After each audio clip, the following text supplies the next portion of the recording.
All right, today on the SouthCack Syndicate podcast, got a special guest, and we're talking time management, but not maybe the way you think. More around money and family. Hey, this is Liz, and you're listening to the SouthCack Syndicate podcast.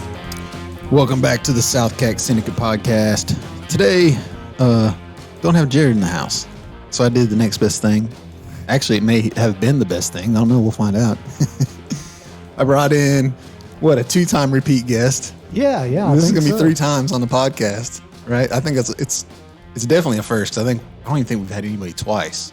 Yeah, well, it just means you went way down the list. Is that what it is? Here I am again. So we got Brad Price in the building, subbing in for Jared. Jared is on a business trip in Clearwater, Florida. I think he's down there for some meetings or something. I don't know. I'm sure it's all work. I'm sure we'll hear about it when he gets back, right? So anyway, me and Brad was talking the other day, and I was kind of mentioning, hey, man, you want to co-host the podcast with me this week? And he's like, yeah, sure, I got some ideas. He's like, we should talk time management. And I was like, cool. And how time management in the way of it relates to money, either making money or not making money, which is really what I'm after. Not the time management like, have your calendar full and do this and do that and be there and be here. Not that kind of time management. Time management more like, is it more valuable for me to do X or Y? And if I can pay somebody to do X and spend less time doing Y and make the same money that I paid, then it's valuable to me versus just taking care of X on my own, spending twice the time, basically making half the money, right? Is that kind of... Yeah. Well, from an entrepreneur standpoint, it comes down to how do you define what your most precious commodity is? And I've come to a place where I really believe that that's time. 100%. Because I can make more money. Yeah. You can't make more time. You can't make more time. Yeah.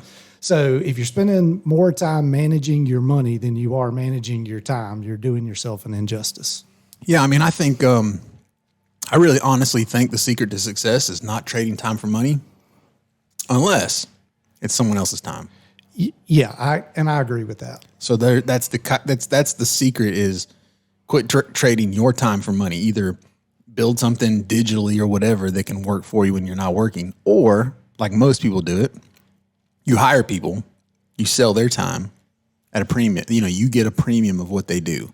So if you hire somebody and you're charging for that hour of labor that your employee is working, you're charging $50 an hour and you're paying them $25 an hour, you're making $25 an hour, and it's not your time that's making that money, right? Right. That's correct. And I think, in the digital world, it's kind of the same thing. The difference is the code or the computer or the whatever is the employee, right? Right. So you do some front load, and then on the back half, they're basically working for you over time. So cool. I was telling Brad, I was like, this is actually a really good topic for me because I didn't really acknowledge the fact of time management when it comes to money until, I don't know, probably 5, 6, 8 years ago. Previous to that, I just wanted to do everything myself. I'm one of those guys. It's like nobody can do it as well as me. And I don't even know if that's the case because I'm not that good. But man, there's a lot of people that just kind of cut corners and stuff, and then I'm unhappy in the end. And I'm like, well, if it's going to be kind of half-assed, at least it'll be half-assed with me, but at least it'll be maybe one notch above what they would have done. Yeah, and you did it to the best of your ability, right? Even if it's not as good as it could have been, by somebody who does whatever it is, professionally. So give me an example in your industry of time management that makes sense to you or that maybe you've learned. Well, I'll tell you what started all this was just flipping channels, watching a video, and the subject of sweat equity came up. And I think that's a pretty common, there's a common understanding around that when you're talking about flipping houses or doing renovations on your own place, which was the context it was used in. But I started thinking about that from my business, from my life. And I actually thought about you, and I thought about what you do with a car, and how does that relate? People use that term, and I started thinking, so what's an hour of my time worth? And you really have to quantify that by what you'd be doing with that hour Yeah. anyway. So I think that's really what started the whole thing. And I started thinking about from a business management standpoint, where do I spend my time in my business? What is it most valuable for me to do?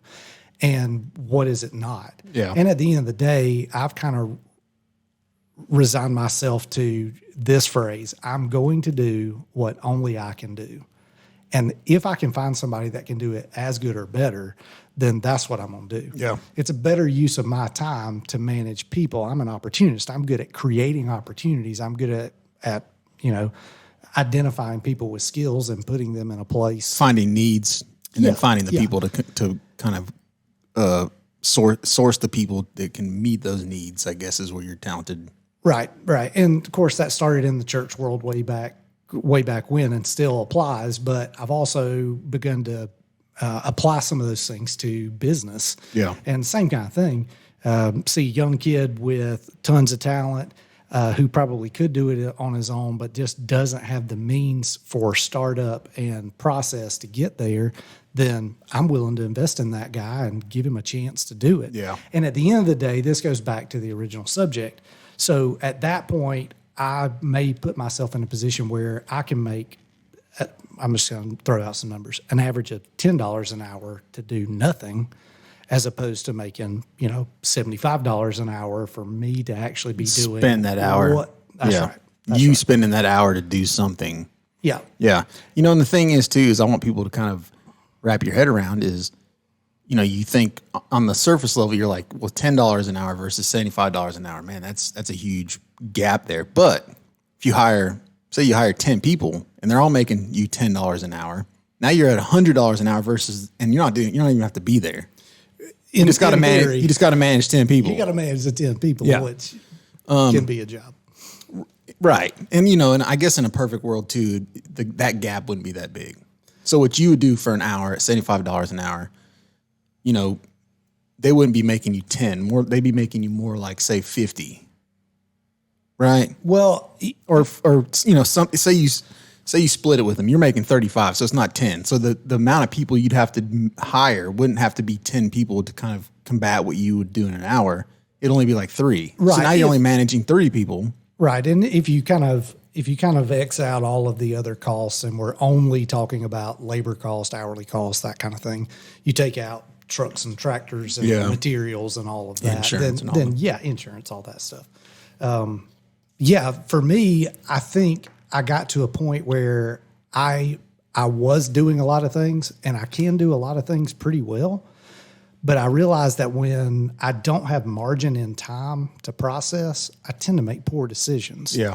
I think the same thing is true about money. I think margin in money gives you flexibility and Gives you leverage Yeah. over the situation. That's right. Yeah. That's right. So same thing for me with time. I realized I was so busy that instead of making a choice about what I needed to be doing a week, 2 weeks, a month from now, I was just jumping on whatever was next and just kept churning, kept churning, which is not necessarily a bad thing, but there comes a time where You stuff starts slipping through the cracks.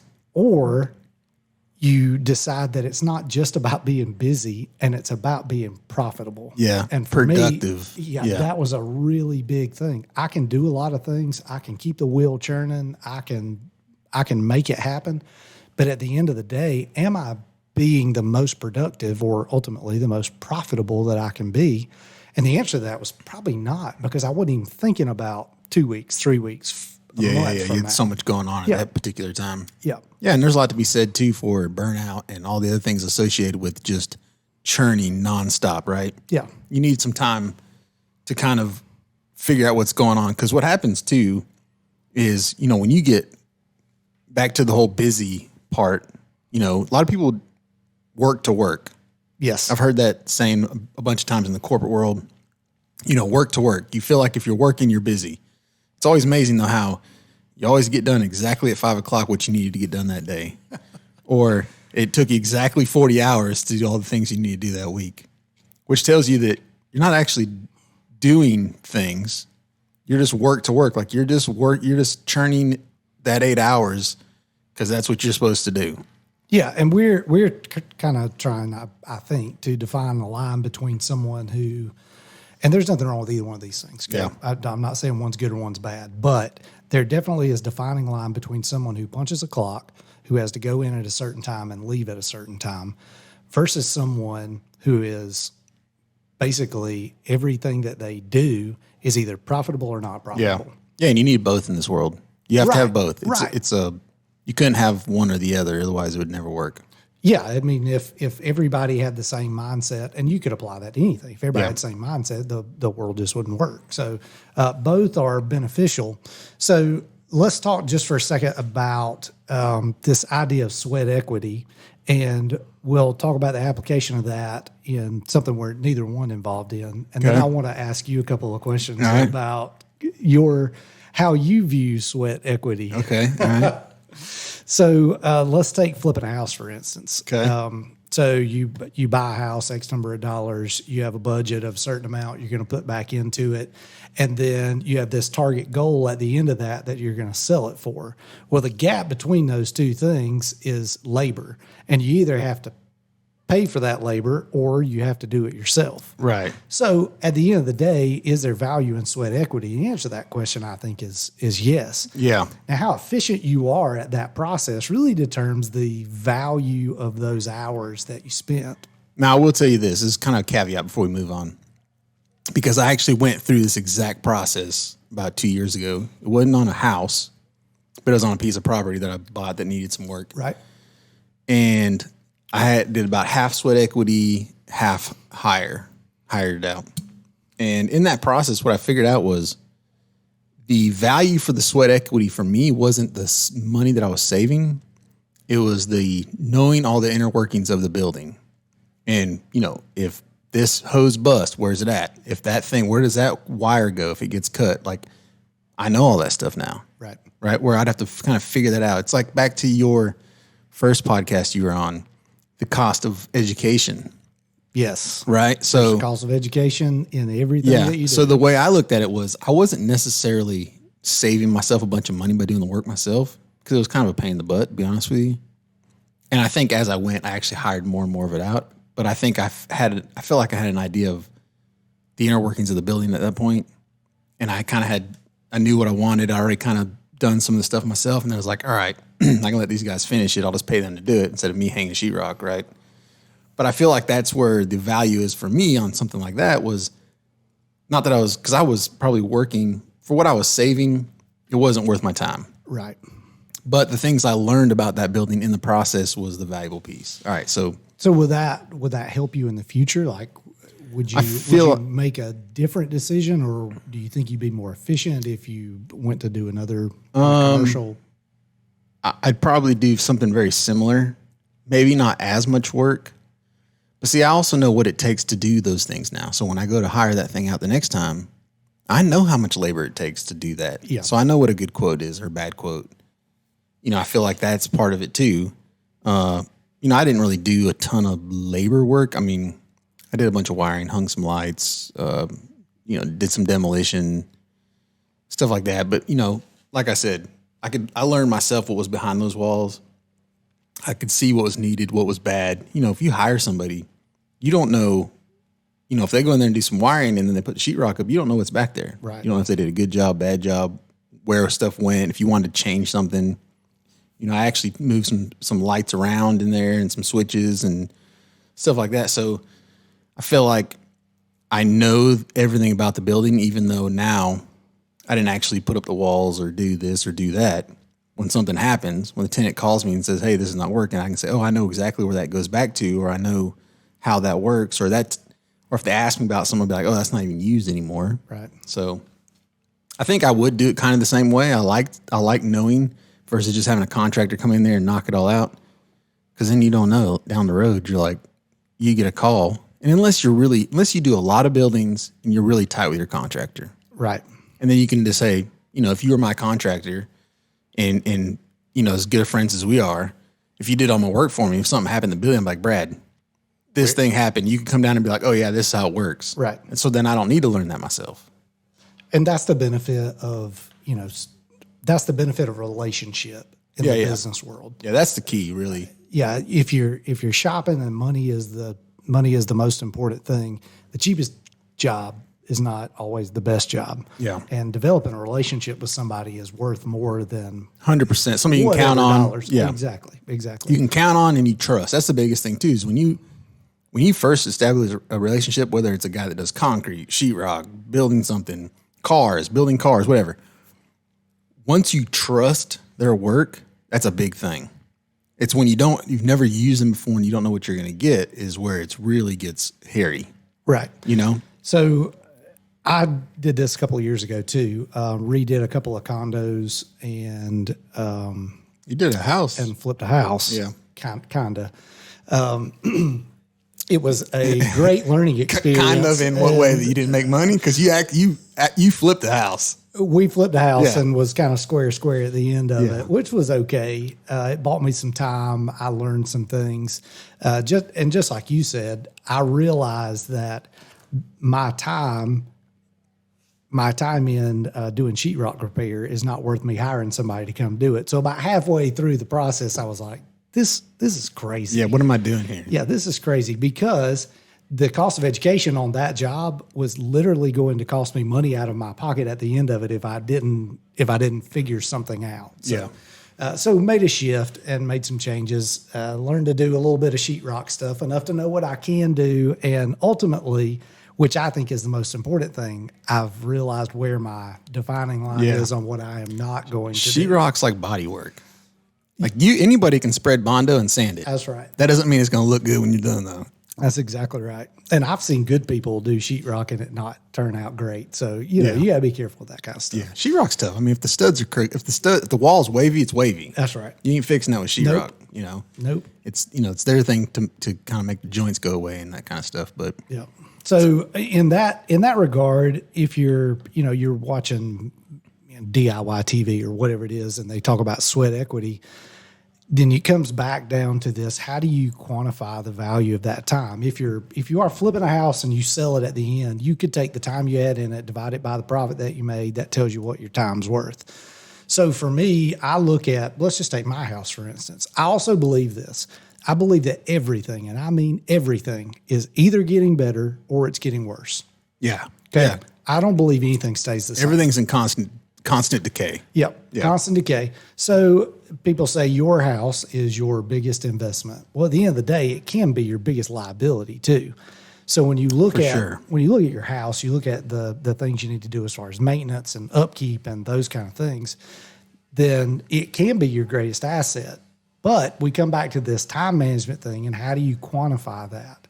So I started thinking about the time that I spend at my house doing the things that I do to keep it up, to improve it, and to make good on my investment.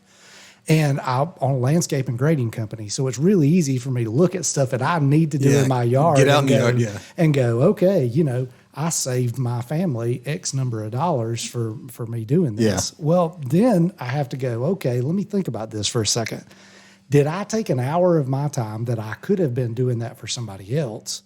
Or did I take an hour of time that I was going to be sitting on the couch anyway? Yeah. Okay. Two different things. So it's two different things, exactly. If you are looking at walking away from your job, taking a vacation week, whatever, take 2 sick days to work on your house, then you got to be really careful because that may not be the best investment.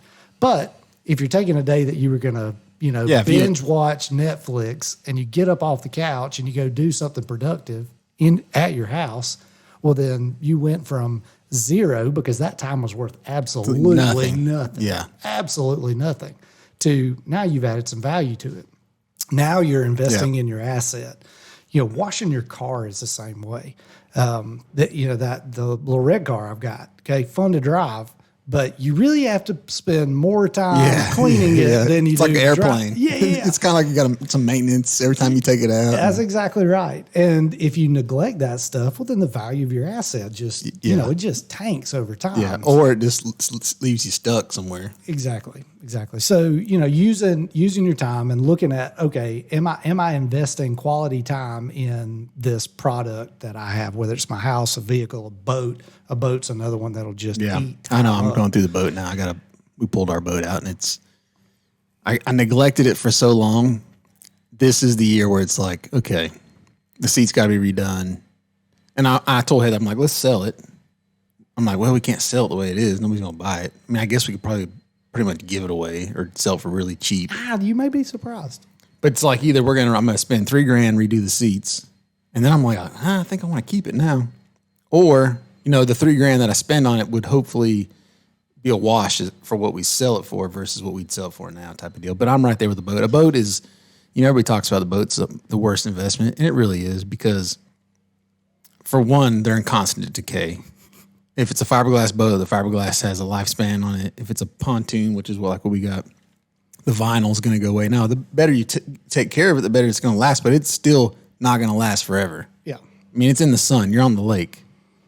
The motor, whatever. And then the amount of time that you use it for what you pay for that, like I've never run the numbers on it, but I would hate to do that. Like you talking about the amount that you pay versus usage hours? Yes. Oh yeah. My gosh. Like when I take that thing out, it's probably cost me like $400 an hour. Exactly. A car is way better investment than that because you can use it way more. Right. And cars last way longer, in my personal opinion.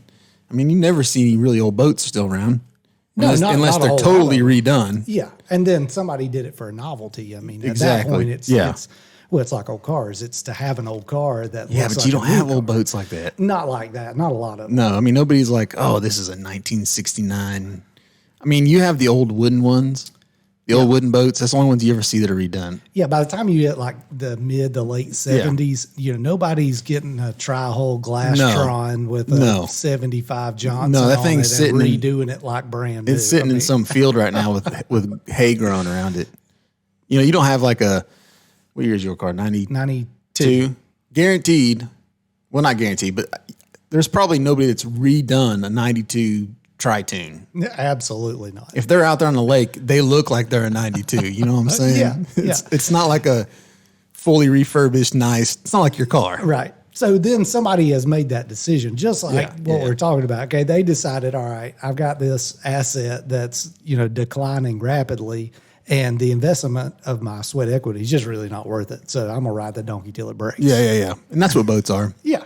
The good thing about cars is I feel like they have this life cycle of. It's almost like a bell curve, upside down bell curve. You familiar with what a bell curve is? Yes. So usually they have like a peak and then it kind of slumps off and does the same thing. Right. I feel like car values do the same thing. They start off high, and it really depends on the car. If it's more collectible, the bell curve is not as deep, and actually let me take that back. Which by the way, is an interesting point because nobody takes care of a 2-year-old, 3-year-old car because they think it's going to be worth something in 20 years. So it's kind of I think, in my opinion, unless it's like a collector, unless it's a collector car. Yeah, but you think about like, what's his name? It has what's the Mustang, the Shelby GT350. The 66. No, the blue one he's got. The one Robbie's got, the blue, new one. That thing will be that if he takes care of that thing. It's a GT350. 2018. Is it 18? Yeah, I think it's like a 350R or something. It's like the race version. Yeah. Doesn't have no back seats, whatever. Right. That car 100% will be more if it just stays the condition it is right now. 100% that car will be worth more in the future than it is today. Yeah. Or it was when he bought it. Now what it'll do, it goes back to the old bell curve part. I don't know what the price on the sticker price on them things are, but say it was $75,000, and I don't even know if that's even close. But I have no idea. Say it's 75. 2 years in, it's going to drop to like say 50, or maybe we'll go 8 years. 8 years in, it's down to 50. Well, then 9, 10, 11, 12, it coasts along. Well, then guess what happens? It starts to come back up.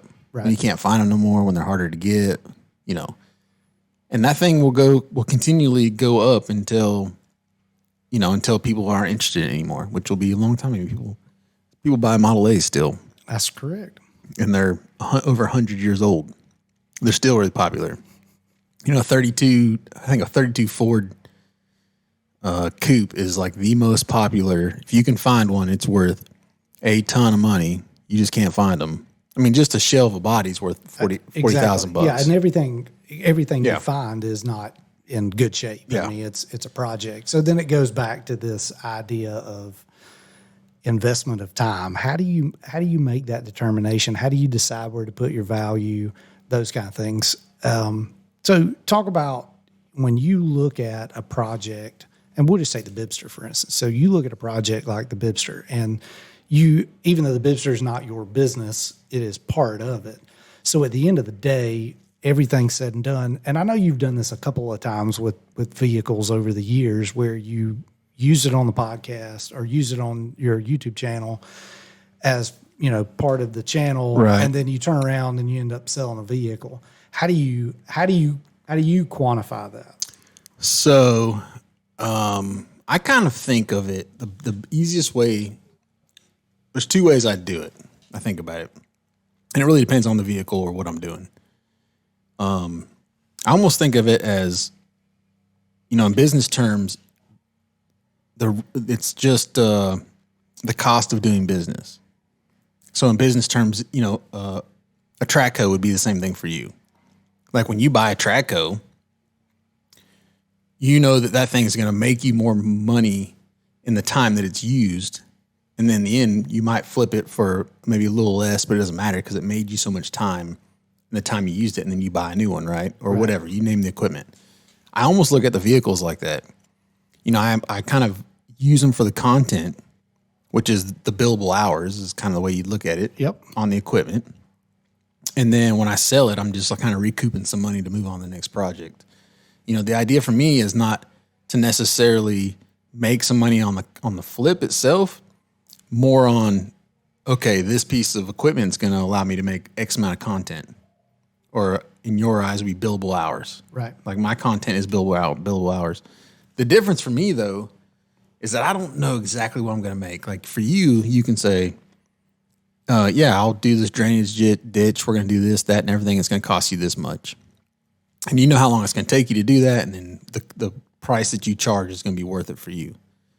For me, sometimes it's a guesstimate because I don't know how much these videos are going to make. Right? Does that make sense? I have an idea, but none of it's guaranteed. I don't know. The beauty for me, though, is that potentially that video will make revenue forever. And I know forever is kind of a loose term. But for instance, I'll give you a prime example. It's out there. It's not going away. I'll give you I just thought of this. This is a great scenario. So what if you price a job for somebody and they're like, hey, I want you to do this drainage ditch here in my house, whatever. You're like, I'll tell you what I'll do. I'll do it for X, and say X is like 1/10 of what it would cost to normally do it. But I'm going to put a water meter on that thing. And all the water that runs through there, I want you to pay me from now and forever for all the water that goes through this ditch. That's a good game plan. I like that. That's kind of what the YouTube videos do for me, right? It's because I take a discount on the front end in hopes that I'll make money long term on the back end. Right. So, if I'm doing a project, half the time, stuff that I build, the Bibster, for instance, a lot of the stuff I buy, initially, the videos don't pay for that stuff. But over the long term, the hope is I'm going to get a lot of water running through there. All right. So same thing. Let's apply that to any business, really, especially from an entrepreneur standpoint. It always costs more time on the front end than you hope it's going to cost on the back end. Yeah. And for me, just like we're talking about, that investment of time is not necessarily an hours to dollars. I'm investing in a machine. And I want to put the right pieces in the right place at the right time so that at some point in time, this machine will do it without me. Yeah. And when I look at investment of time, for me, that's the most important thing. And go back to what I said earlier, I need margin to make those kind of decisions. If I don't, then I look at something that needs to be done and I just go do it. Yeah, it's money scared. Yeah. Yeah. That's exactly right. Yeah, and a lot of people get stuck in that trap of being money scared. I think a lot of people that maybe want to do big things as an entrepreneur won't ever step outside of their daily job for that exact reason. I believe another reason is they don't have enough margin and money to do so. Yeah, you're right. If you're because punching a clock, if they had a savings, They'd be like, screw you, I'm going to go start this thing. I believe in myself. Yep. If you're punching a clock and it's 8 to 5 and you get a paycheck every month or whatever it is, and you're basically, paycheck to paycheck, even if it's not quite that tight, if you don't get to a point where you have 3, 6, 8 months worth of revenue. Yeah. And believe in yourself. Yes. Then you're never going to take that. You're never going to take that leap. See, I think that's why, last week me and Jared did a podcast on start a legit business for under $200. Not a side hustle. And I guess they are kind of side hustles, but it's a scalable business. I mean, you could kind of potentially do that in your world because you could go rent a piece of equipment for under $200. You could sell the job. That's what I did. That's how I started. So you could sell because everything I talk about is digital because that's all I know. Yeah. But you could do that where you're at. You could basically go sell the job. You're talking to somebody at church. Man, I got this problem where our bank's washing away, blah blah blah. And you're like, hey, let me come look at it. You look at it. You're like, yeah, I could fix that, no problem. It's going to cost.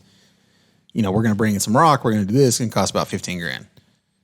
And they're like, oh man, let's do it. The other quotes I had was 25 or I believe in you or whatever the case is.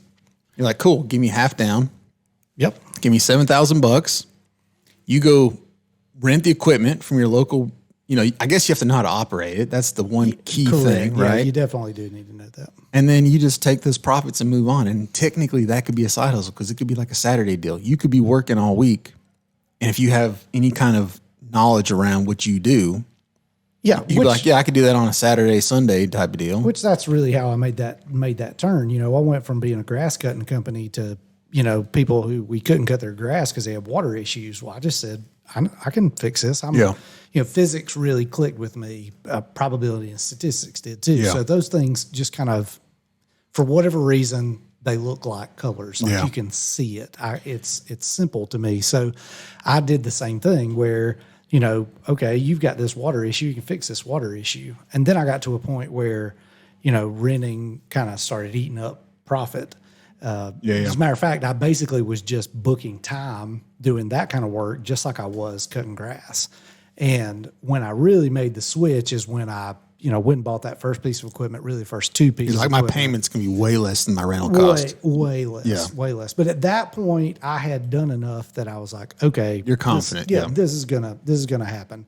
And more importantly, I had enough margin to where I could make those payments without having to have a successful business. Yeah. And for me, that was huge. So I call it staying safe. So I wanted to stay safe. It's confidence. It's building confidence. Yeah. So had and we're talking about two different gigs that I have. I have two part-time jobs kind of, but I wanted to live under the means of the one that was more stable at the time so that if something did fall apart, then I could at least still make those payments. And that's where I go back to margin. Like that margin in money is really what allowed me to be able to do that. Yeah. A rental house deal, a flip of a house. And you're just experimenting. Yeah. Some of those kind of things. But you can't do that, number one, if you don't have margin in your finances, which is a whole other subject. So, I guess there are a lot of people smarter than me talk about that. But for me, it's about what I wanted to focus on today was this idea of margin of time and how do you put value on it. And what are you investing your time in? Investing your time in your job is important. Investing your time in your assets is important. But investing your time in your family and creating enough margin where you can do that. And we're at an age now where, they're aging parents and those kind of things. So you end up doing this side hustle thing to the point that you really don't have any time to do anything. Your family's mad all the time. Something happens to your grandma or your mama and you're having to pay somebody else to do whatever it is because you just don't have enough margin to do that. So I think we're at that age too where it feels like we're topping the hill. You recognize that? Like now we're starting to see the other side of things. Yeah. Stuff when we were kids, our parents would say, or our grandparents would say, and it is like when it went in one ear and out the other and we didn't think nothing about it. Now we're like topping that hill where we can see over the other side and we're like, I think I told this story before. I was playing guitar at a place with an old dude and we were chit-chatting. And of course I'm young and can do my thing and feel I'm pretty confident in most things I do. And you don't know what you don't know, that guy. And he said, you don't know what you don't know. Yeah. And the older I get, the more that resonates. Yeah, because you can't see over that hill until you get to the top. You can't. All right, so we're going to take a break real fast, but I want to sum up this because I think it really, we talk a lot about side hustles and this and that and the other thing. And I think it gets lost in, all the people that are talking about side hustles and whatever, right? But I think the key takeaway from this podcast in particular is that, you got to do something a little bit on the side. It's going to do two really big things for you. You're going to gain confidence. Every win you stack on top of each other gains confidence where you can then step away from your current job. Right. Because you're going to need that confidence. It's scary as hell just to quit just because you got money. Right? Yeah. You gotta build some wins. The other thing is when you're building those wins, you're also building a little margin, which is what you're talking about. And that little margin is going to help you. It gives you leverage over the situation. When you're job scared or you're money scared, when you're like, I'm not going to be able to make this payment, it kind of changes the way you view how you're going to take jobs or what you're going to do. And the time management part's like, no, I got to take that job. I got to do it right now. I'm going to go do it myself. Versus if you had margin, you'd be like, no, I'll hire so-and-so to do that job. Margin gives you the ability to take risk. Yes. And yes. And it gives you the ability to assess that risk and whether or not it's worth pursuing or not. And that's really, if I wanted to preach anything to the world, it is that. It is margin. Margin in finances, margin in time. Education. Margin, yes. Margin and education. Yes. I guess that sums it up. So you got to go get wins. Do a side, and I hate the word side hustle, but do something that builds your confidence. Go get some wins. Create some margin, whether that's education, finance, whatever. And that'll allow you to step out of where you're at and into what you want to do. All right, we'll be right back. Let's face it, shopping for insurance can be time consuming. When it comes to your auto and home insurance needs, make things simple and trust your Allstate experts. They will help you get the coverage that fits your needs while helping you bundle your auto and home. Bundling saves money, sure, but it also saves you time. So you can enjoy the things that matter most even more. Contact Clemson Allstate agent Shane Smith at 864-654-1047 today for a free personalized insurance proposal. Allstate, are you in good hands? All right, we're back. We kind of left off on time management, and Brad had alluded a little bit to family. So I kind of want to dive into that a little bit. Let me tell you a little story about myself there real quick. So, what kind of really got me thinking about time management in the way of money, and that's really what I want you guys to think about too, is like not just like scheduling on the calendar, but like, is what you're doing worth what you're doing? Correct. Like what's your worth? That's what you were saying. Value. What's your value?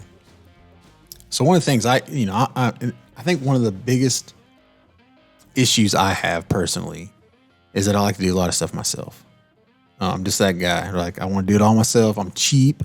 Like I don't want to spend any money. I'm like, I can just do that. And what I've kind of learned, even though I still struggle with it, is even though I can do it, doesn't mean I need to be doing it. And as a matter of fact, even if it doesn't get done quite as well as it would be if I did it, it's maybe better that it still gets done by somebody else.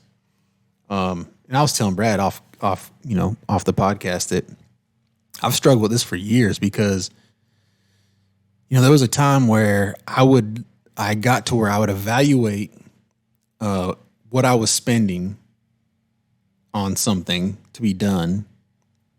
How many videos would it take me to pay for that? So this is like the YouTube terms for me, right? Right.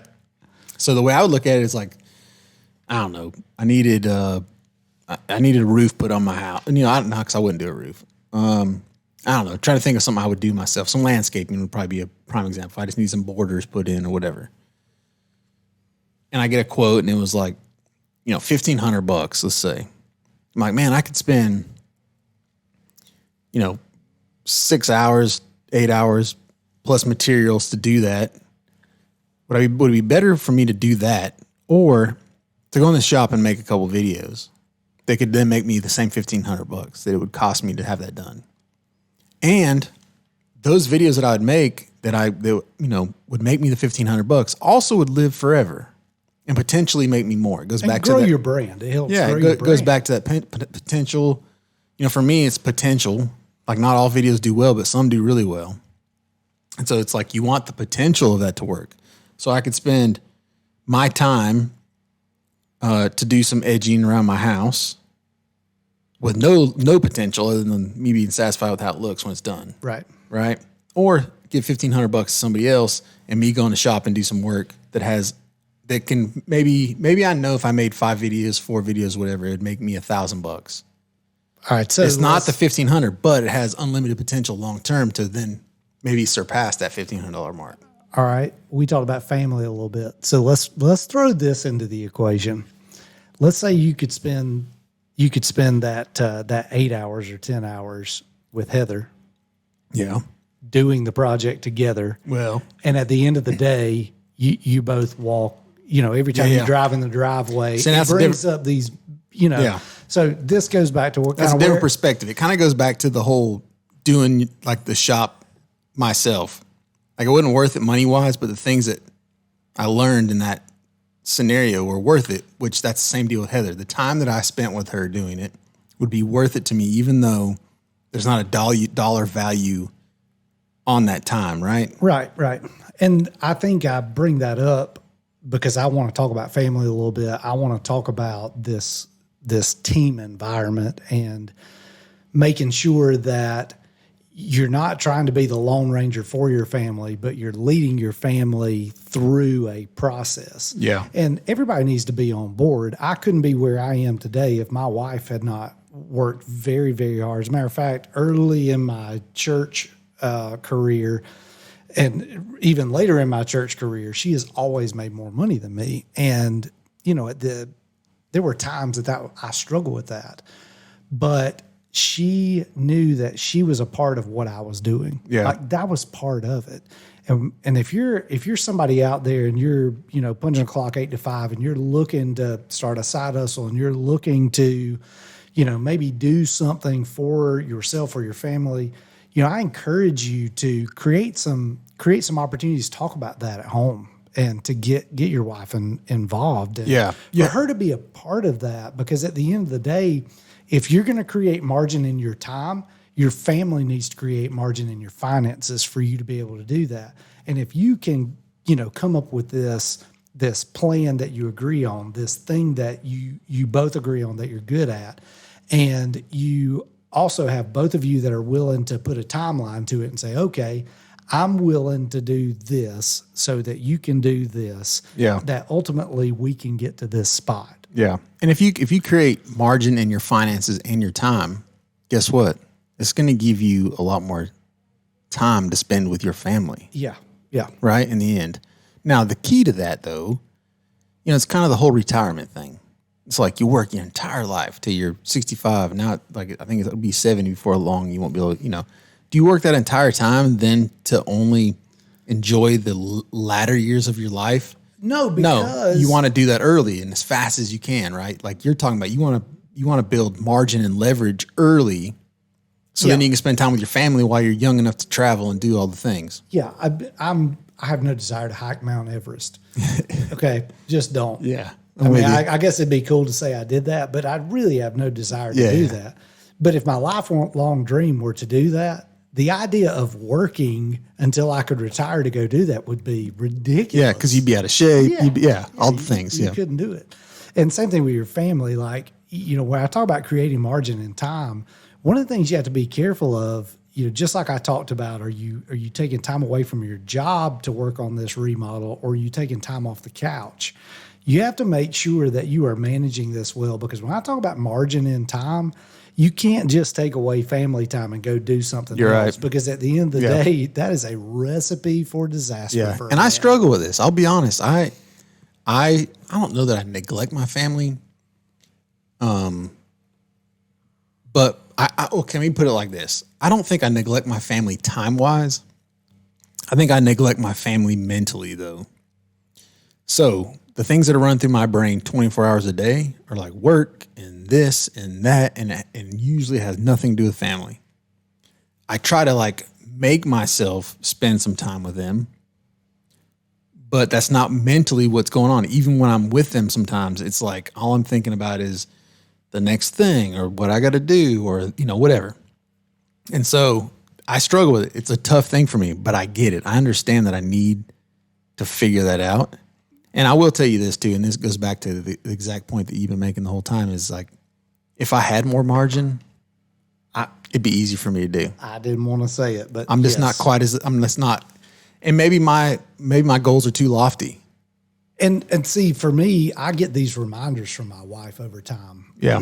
That are like, the little nudge, the text message or whatever. And I realize that, okay, even though I'm physically present, I'm not spiritually, emotionally, or mentally present. And I struggle with that. Because I have the weight of all of this stuff that's on me. So I go, okay, I need more margin.